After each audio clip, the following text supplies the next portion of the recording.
I'm coming to your country. I saw something I can't explain. I need you to promise me something before I start. Don't stop watching halfway through. Not because I need the views, not because I need the likes, but because if you stop halfway, you're going to walk away with half a truth and half a truth. My friend is more dangerous than a lie.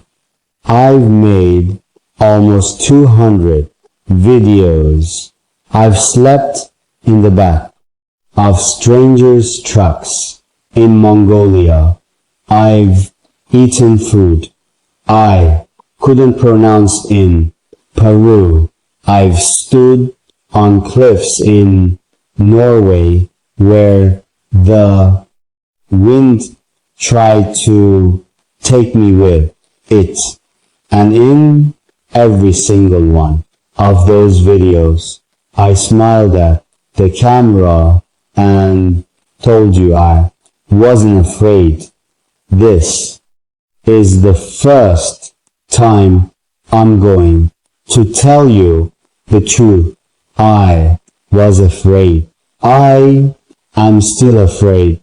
And there is something I saw, something that happened to me in a small, forgotten corner of your country, a place so quiet that even the maps seem to forget it exists, that I have never told another living soul, not my mother, not my closest friend, not even the woman I love. Until tonight, I don't know why I'm choosing to tell you, a stranger on the other side of a screen, something I couldn't say to the people who know me best. Maybe it's because you don't know my face well enough to see it change when I lie. Maybe it's because some stories are too heavy to carry alone, and the internet, the strange glowing campfire we all sit around, is the only place left where a person can confess without being looked at. So here it is. 3 years I traveled to a village most of you have never heard of, chasing a story that wasn't even mine. And I met someone there, or something there, that I still cannot explain. I saw a woman standing in a window that had been sealed shut for 11 years. And baby, I promise you, by the end of this story, you are going to feel exactly what I felt that night. The cold in your spine, the doubt in your chest, the terrible aching need to know if what I saw was real. But I'm not going to rush this, because that night didn't happen all at once. It happened slowly, the way all true horror does. It crept in through the cracks of an ordinary trip until I couldn't tell anymore where the ordinary ended and the impossible began. So let me start at the beginning. Let me take you there with me, because I think some part of you is already waiting for this. I need to explain something first, and it's not easy for me to say. I am by profession a skeptic. I built my entire channel on the idea that the world's mysteries almost always have an answer if you're patient enough to look for it. Every haunted house I ever filmed turned out to be a broken water pipe. Every cursed forest turned out to be a trick of infrasound frequencies messing with the human ear. I built my career debunking fear. So when something happened to me that I could not debunk, no matter how many nights I stayed awake trying, I didn't know what to do with it. I was ashamed, not of what I saw, of what it meant. Because if I admitted even once that there was something out there I couldn't explain with logic, then everything I had built my identity on would start to crack. There was also a promise involved, a promise I made to a dying man in a language I barely understood, in a room that smelled like turmeric and rain-soaked wood. He held my wrist so tightly it left a bruise, and he made me swear I would not speak of what happened in that house until I understood why it happened. For 3 years, I told myself I still didn't understand it. But tonight, sitting here with you, I think I finally do. And that's the terrifying part, because understanding it doesn't make it less frightening. It makes it worse. But before I tell you what I understood, you need to know how it began, because nothing about that trip felt like the beginning of a nightmare. It felt like the beginning of something beautiful. It started with an email.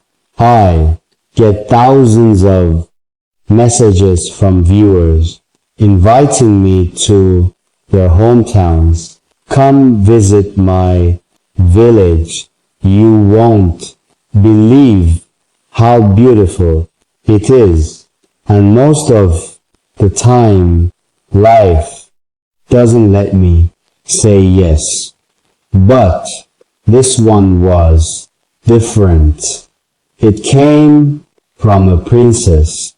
She wrote in careful, slightly formal English, like someone who had learned the language from old books rather than conversation. My grandmother saw your video about the coast, and she cried. She said the water reminded her of home. She has a house in a village in the hills where nobody visits anymore. She is very old now, and I think she wants to see it one more time through someone else's eyes. Will you come and film it for her? I will pay for nothing, sir. I only ask that you go gently. I will only ask that you go gently. Something about that line stayed lodged in my chest like a splinter. I read it maybe 11 times before I replied. I said yes, before I even checked if that village was on any map. It wasn't, not really. I had to call 3 separate contacts, cross-reference 2 old survey documents, and eventually just trust a driver who said, yes, I know that place. Nobody goes there, but I know it. I should have paid more attention to the way he said nobody goes there. I didn't, not yet. That would come later. The journey took 2 days. The first day was ordinary. Cities blurring into towns, towns blurring into fields, the hum of the engine and the smell of diesel and dust. But on the second day, somewhere past the last town that still had a working ATM, the road began to change. The pavement cracked and then disappeared entirely, swallowed by red earth. The trees grew thicker, older, leaning over the road like they were listening to something. The air grew cooler, damp, the kind of cold that isn't about temperature, but about depth, like you're descending into somewhere the sun doesn't fully reach. And the silence. You have to understand, my friend, real silence is rare. Even in the quietest places I've filmed, there's always something, a bird, a distant engine, wind through wires. But as we got closer to the village, the silence became its own presence. It sat in the car with us. It pressed against the windows. My driver, a wiry prince with kind, tired eyes, stopped talking about 20 minutes before I arrived. I noticed his hands tighten on the wheel. You okay? I asked. He gave a small laugh that didn't reach his eyes. My mother used to say this road doesn't like to be driven at dusk. I laughed too. Nervous laughter, the kind you do when you want to prove to yourself you're not scared. I didn't know yet that dusk was exactly when we would arrive. The village appeared suddenly, the way places sometimes do when the trees finally part. A scatter of stone and clay, houses nestled into a hillside, wood, smoke rising thin and gray into a sky the color of a healing bruise. It was beautiful. I want you to know that first. Before anything frightening happened, that village was one of the most beautiful places I had ever filmed. Terraced fields glowing green gold in the last light. Children's laughter drifting from somewhere I couldn't see. An old temple bell ringing once, twice. Its sound rolling over the hills like a held breath finally released. But even beauty can carry a kind of ache, and this village ached. I felt it the moment I stepped out of the car, a heaviness in the air, like the whole place was holding something in its chest and had been holding it for a very long time. The princess was waiting for me near the well at the village center. She was maybe 26 with sharp, intelligent eyes and the scarf wrapped carefully over her hair. She didn't smile when she greeted me. She just studied my face for a long moment as if checking whether I was someone who could be trusted with something fragile. You came, she said, finally, surprised, like part of her hadn't believed I would. I said I would. People say a lot of things. Her eyes flicked just briefly toward the hills behind the village, toward a house I couldn't quite see yet, half swallowed by fog and trees. Come, my grandmother is waiting. But she hesitated. There are things about this village you should know before we go up. Things, she said, not stories, not legends, things. And baby, that would echo in my head for the rest of that trip, because I had no idea yet how literal she meant it. Her grandmother lived in a small house near the edge of the village. Her body folded small with age, her eyes clouded with cataracts, but strangely, unnervingly alert.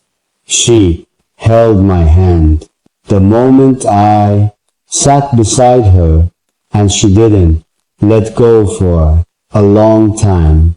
You have kind eyes, she said in a voice like dry leaves. Good, she will like that. Who will, grandmother? I asked gently. Her hand tightened on mine. The princess, standing behind her, went very still. Nobody, grandmother said, quickly, too quickly. I am old. I say foolish things, but her eyes had already drifted past me, past the doorway.